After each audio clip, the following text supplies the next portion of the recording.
बहू कहाँ मर गई? अंदर से आवाज आई। जिंदा हूँ माँ जी। तो फिर मेरी चाय अभी तक क्यों नहीं आई?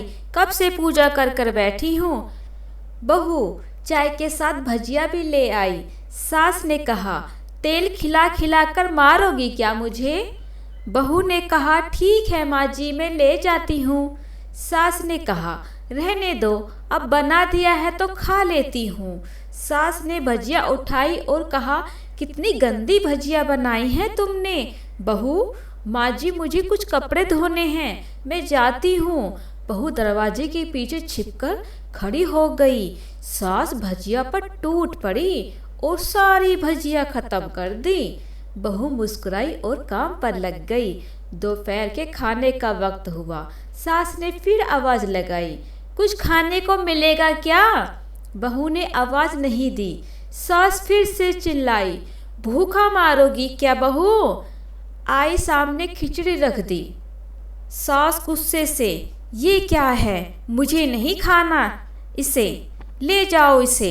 बहू ने कहा, आपको डॉक्टर ने दिन में खिचड़ी खाने को कहा है, खाना तो पड़ेगा ही। सास मुंह बनाते हुए, हाँ तू मेरी माँ बन जा। बहू फिर मुस्कुराई और चली गई। आज इनके घर में पूजा थी। बहू सुबह के 4 बजे से ही उठ गई थी। पहले स्नान किया, फिर फूल लाई और फिर माला बनाई। रसोई की साफ सफाई की, पकवान और भोज भी बनाए। सुबह के 10 बज गए थे। अब तक सास उठ चुकी थी। अब बहू पंडित जी के साथ भगवान के वस्त्र तैयार कर रही थी। आज ऑफिस की छुट्टी भी थी इनकी। उसके पति घर पर ही थे। पूजा शुरू हुई। सास चिल्लाती, बहू ये नहीं हुआ, बहू वो नहीं हुआ। बहू दौड़ती दौड़ती आती और सब करती। अब दोपहर के 3 बज गए थे। आरती की तैयारी चल रही थी। पंडित जी ने सबको आरती के लिए बुलाया और सबके हाथों में थाली दे दी। जैसे ही बहू ने थाली पकड़ी, थाली हाथों से गिर पड़ी। शायद भोज बनाते हुए बहू के हाथों में तेल लगा रह गया था, जिसे वो पोंछना भूल गई थी। सारे लोग तरह तरह की बातें करने लगे। कैसी बहू है, कुछ नहीं आता, एक काम भी ठीक से नहीं कर सकती, ना जाने कैसी बहू उठाकर लाए हैं, एक आरती की थाली भी नहीं संभाल सकी। उसके पति भी गुस्से में लाल पीले हो गए और सास चुप खड़ी रही, कुछ नहीं कहा, बस यही बोल के छोड़ दिया, सीख रही है अभी, अब सीख जाएगी धीरे धीरे। अब सबको खाना परोसा जाने लगा। बहुत दौड़ दौड़ के खाना देती, फिर पानी लाती। करीब 70-80 लोग आ गए थे। इधर 2 नौकर और बहू अकेली, फिर भी वहाँ का सारा काम बहुत अच्छे तरीके से करती। अब उसकी सास, कुछ आसपास के लोग खाने पर बैठे। बहू ने खाना परोसना शुरू किया। सबको खाना दे दिया गया। जैसे ही पहला निवाला सास ने खाया, तुमने नमक ठीक से नहीं डाला था क्या? एक काम ठीक से नहीं करती हो, पता नहीं मेरे बाद कैसे यह घर संभालेगी। आस पड़ोस वालों को तो जानते ही हो न साहब, वो बस बहाना ढूंढते हैं नुक्स निकालने का। फिर वो अब शुरू हो गए, ऐसा खाना है, ऐसी बहू है, ये वो वगैरह वगैरह। दिन का खाना हो चुका था।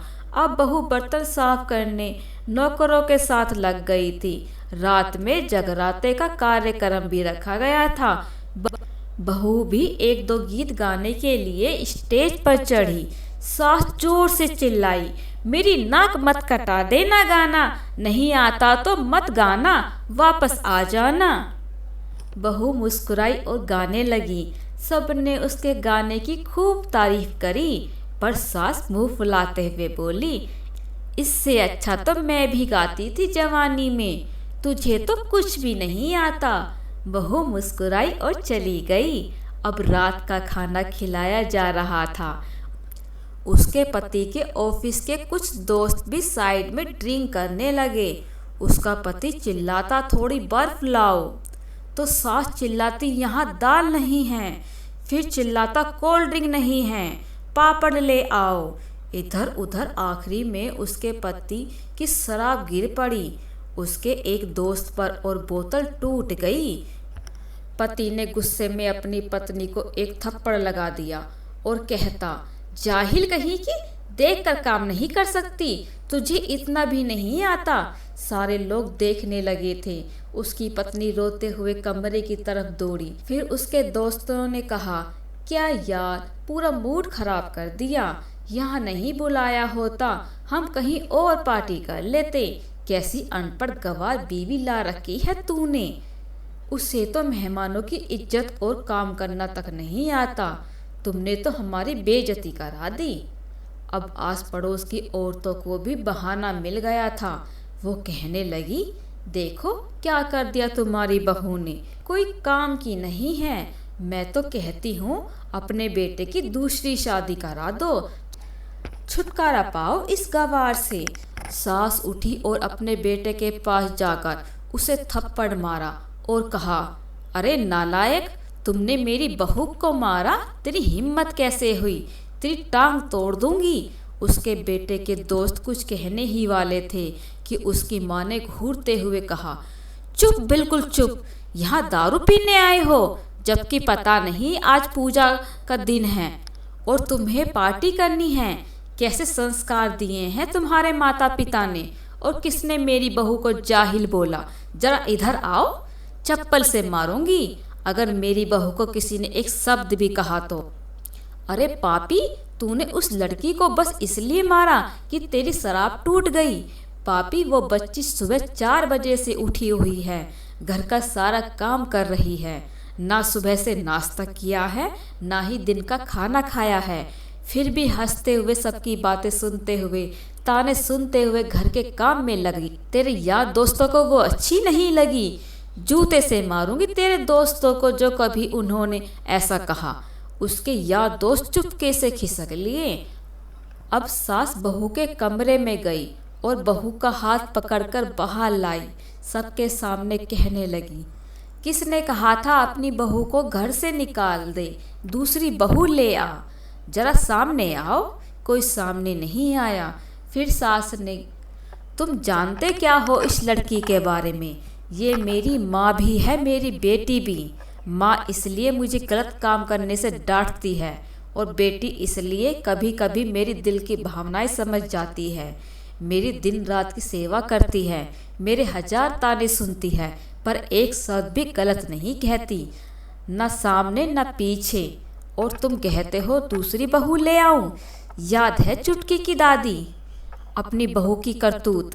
सास ने गुस्से से पड़ोस की महिला को कहा, अभी पिछले हफ्ते ही तुम्हें मियाँ बीवी भूखे छोड़कर घूमने चले गए थे।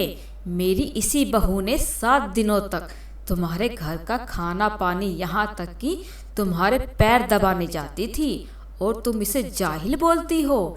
जाहिल तो तुम सब लोग हो जो कोयले और हीरे में फर्क नहीं जानते।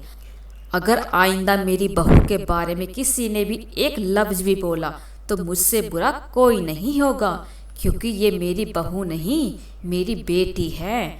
बहू सिसकियाँ लेते हुए फिर कमरे में चली गई। सास ने एक प्लेट उठाई और भोजन परोसा, बहू के कमरे में खुद लेकर गई।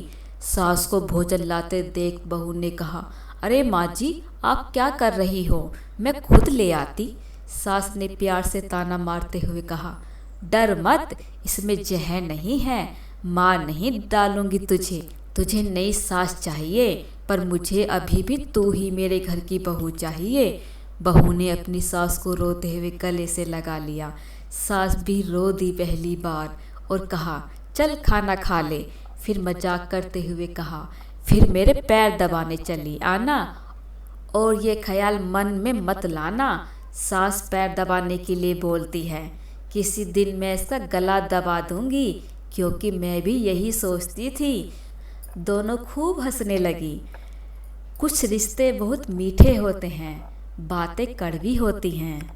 दोस्तों, अगर आपको यह कहानी थोड़ी सी भी अच्छी लगी है तो कृपया करके हमारे चैनल को फॉलो अवश्य कीजिए। और हाँ, एक बात और, बेल आइकन को दबाना ना भूलें, जिससे आपको हमारी अच्छी अच्छी कहानियाँ मिल सकें। धन्यवाद।